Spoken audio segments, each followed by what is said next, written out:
آپ اس بات کو سمجھ لیں کہ نبی کریم نے ہمیں بتایا ہے کہ اسباب تم نے سارے جمع کرنے ہیں، لیکن توجہ تم نے اللہ رسول کی جانب رکھنی ہے۔ یہ یاد رکھنا ہوگا وہ جو اللہ تعالیٰ کی مرضی ہوگی۔ اسباب جمع کرو لیکن بھروسہ نہ اسباب پہ کرنا۔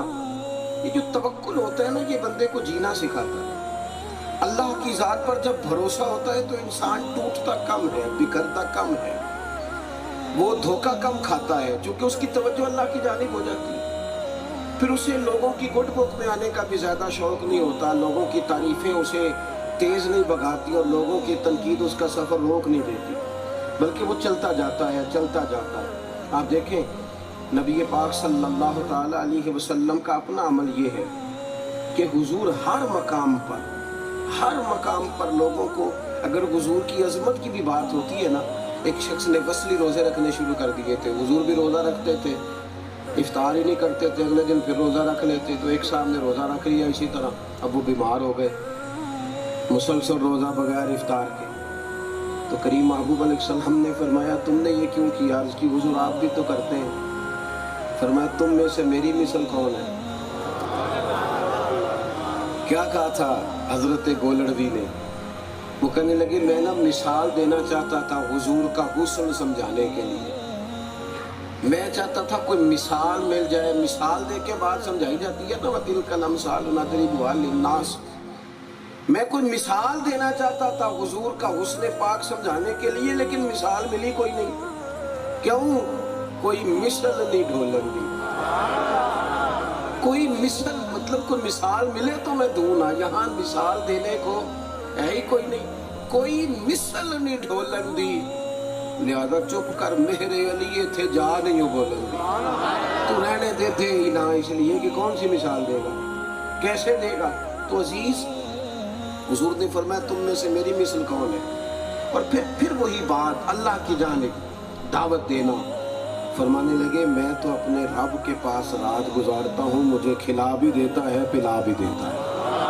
اللہ کا رستہ دکھایا نبی پاک نے ہمیں، یہ ڈرنا، یہ سہم جانا، پتہ نہیں لوگ مخالف ہو جائیں گے تو کیا ہو جائے گا، جانے یہ گراؤنڈ ریالٹی کچھ اور بن گئی تو اللہ جانے کیا بنے گا، یہ چڑھتا سورج دیکھ کے پیچھے بھاگ جانا، وداعیا الی اللہ۔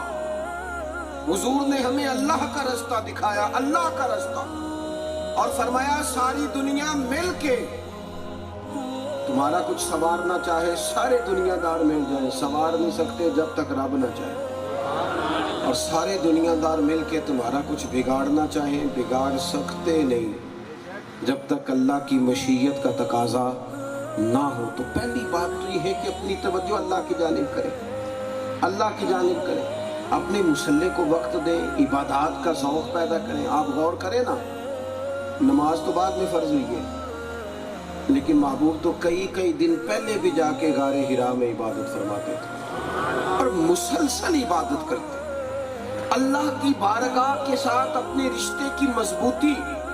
دوستو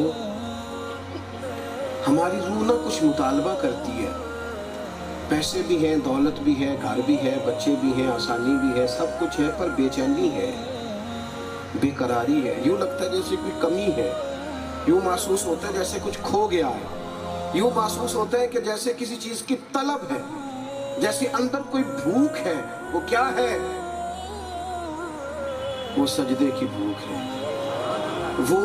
وہ تو کبھی رج کے روئے نا اللہ کی بارگاہ میں تو وہ بھوک ختم ہو جائے، وہ تو کبھی کھل کے دعا مانگے نا، لمبی دعا، دیر تک رب کی بارگاہ میں سوال، تو بھوک ختم ہو جائے۔ اپنا تعلق اپنے مالک سے جوڑیں، مضبوط ہو جائیں گے، طاقتور ہو جائیں گے۔ دوسری بات، حضور کے آنے کا مقصد، وما ارسلنا من رسول الا لیطاع باذن اللہ، دنیا میں اللہ نے جو رسول بھی بھیجے ہیں نا، وہ اس لیے بھیجے ہیں کہ ان کی فرما برداری کی جائے، انبیاء کی اطاعت کی جائے، اور اگر اطاعت کی جائے میرے نبی پاک کی، اگر غلامی کی جائے رسول پاک کی، تو یہ حضور کی غلامی تو بندے کو اللہ کا محبوب بنا دیتی ہے۔ قل ان کنتم تحبون اللہ فاتبعونی یحببکم اللہ،